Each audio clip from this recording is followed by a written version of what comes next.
वो रात जब जगन्नाथ जी खुद पहरेदार बने। जानने के लिए सुनिए यह कथा। पुरी में एक भक्त रहते थे सौप दयाराम। न कोई बड़ा घर न कोई संपत्ति, बस एक छोटी सी कुटिया, और उस कुटिया में एक छोटी सी मूर्ति महाप्रभु जगन्नाथ जी की। दयाराम का नियम था सूर्योदय से पहले उठना, स्नान करना और सबसे पहले महाप्रभु को भोग लगाना, चाहे घर में कुछ हो या न हो। कभी कभी ऐसा भी होता था कि घर में अनाज का एक दाना नहीं होता था, पर दयाराम तुलसी का पत्ता रखकर भी भोग लगा देते थे और कह प्रभु आज बस यही है पर मन पूरा है। ऐसे दयाराम से और महाप्रभु जगन्नाथ बहुत प्रसन्न रहते थे। अब उसी पुरी में एक व्यापारी भी रहता था, नाम था हरिभद्र। हरिभद्र धनी था पर मन का कंजूस, और दयाराम को देखकर उसे हमेशा जलन होती थी। क्यों? क्योंकि पूरी पुरी में लोग दयाराम का आदर करते थे, उनके पास जाते, उनके हाथ से महाप्रसाद लेते थे, और हरिभद्र के पास धन था पर आदर नहीं। ये बात हरिभद्र के मन में घर कर गई थी। एक दिन हरिभद्र ने सोचा इस दयाराम को सबक सिखाना होगा, और उसने एक योजना बनाई। हरिभद्र ने पुरी के कुछ गुंडों को बुलाया और कहा आज रात दयाराम की कुटिया में घुस जाओ, जो भी मिले ले आओ, और अगर वो बीच में आए तो देख लेना। उन गुंडों ने हाँ कर दी। जगन्नाथ जगन्नाथ। उधर दयाराम को कुछ पता नहीं था। वो अपनी कुटिया में महाप्रभु के सामने बैठे कीर्तन कर रहे थे। रात गहरी हो गई। कीर्तन करते करते उनकी आंखें बंद हो गईं और वो वहीं सो गए। इधर श्री मंदिर में महाप्रभु जगन्नाथ जी अचानक बेचैन हो गए। लक्ष्मी जी ने देखा। बोली स्वामी इतने व्याकुल क्यों हैं? जगन्नाथ जी बोले देवी मेरा दयाराम अकेला है आज रात।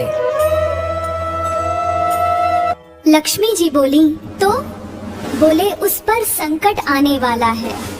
लक्ष्मी जी बोली तो किसी को भेज दो उसकी रक्षा के लिए। जगन्नाथ जी बोले किसको भेजूं? यह काम तो हमको खुद ही करना होगा। लक्ष्मी जी बोली आप स्वयं जाएंगे? बोले हाँ। लक्ष्मी जी बोली पर आपको देख लेगा कोई तो? जगन्नाथ जी मंद मंद मुस्कुराए। बोले एक साधारण, हम ऐसे नहीं जाएंगे, हम एक साधारण पहरेदार का रूप लेकर जाएंगे, कोई नहीं पहचानेगा। और महाप्रभु जगन्नाथ जी एक वृद्ध पहरेदार का रूप धारण करके दयाराम की कुटिया के बाहर आकर खड़े हो गए।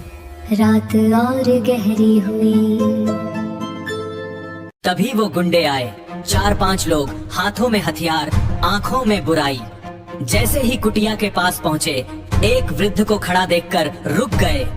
एक गुंडा बोला ए बुढ़े हट जा रास्ते से। वृद्ध ने कहा कहाँ जाना है तुमको? बोले तेरा काम नहीं, हट जा। वृद्ध ने लाठी जमीन पर ठोकी। बोले ये कुटिया हमारे रहते नहीं खुलेगी। गुंडे हंसे। बोले एक बुढ़ा हमें रोकेगा? और जैसे ही वो आगे बढ़े क्या हुआ? उनके पैर जम गए, जैसे जमीन ने पकड़ लिया हो। हिला नहीं सकते, चल नहीं सकते। उस वृद्ध पहरेदार की आंखें अचानक बदल गईं। वो साधारण आंखें नहीं थी, वो बड़े बड़े गहरे शांत रम्हाया हुआ था। गुंडे कांपने लगे। एक गुंडा बोला ये कौन है? वृद्ध ने कहा जाओ और आज के बाद इस रास्ते पर मत आना। गुंडे भागे, इतनी तेज भागे कि रात में ही पुरी छोड़ दी। सुबह हुई, दयाराम उठे, स्नान किया, महाप्रभु को भोग लगाया। जैसे ही बाहर निकले देखा कि कुटिया के सामने की मिट्टी में एक लाठी के निशान हैं और उसके आसपास एक पहरेदार के पैरों के निशान पूरी रात के। दयाराम समझ गए, उनकी आंखें भर आईं। बोले, महाप्रभु, मेरी जैसे तुच्छ के लिए आप खुद रात भर खड़े रहे और वो वहीं बैठ गए, रोते रहे बहुत देर तक। उधर हरिभद्र को जब पता चला कि गुंडे भाग गए तो उसने सोचा किसी ने देख लिया होगा, कोई और पहरेदार रहा होगा।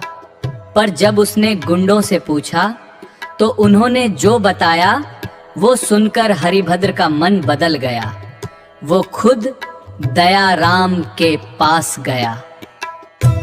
बोला, माफ करो, मैंने बहुत गलत सोचा था तुम्हारे बारे में। दयाराम ने कहा, हमसे क्षमा मत मांगो, जाओ महाप्रभु के सामने बैठो, वो सुनते हैं। और उस दिन के बाद हरिभद्र भी महाप्रभु का भक्त बन गया। भगवान को सोना नहीं चाहिए, चांदी नहीं चाहिए, बड़ा मंदिर नहीं चाहिए, बस एक सच्चा मन चाहिए। और जहाँ सच्चा मन होता है और महाप्रभु वहाँ खुद चलकर आते हैं, रात भर खड़े रहते हैं लाठी लेकर। जय जगन्नाथ, जय जगन्नाथ, जय जगन्नाथ।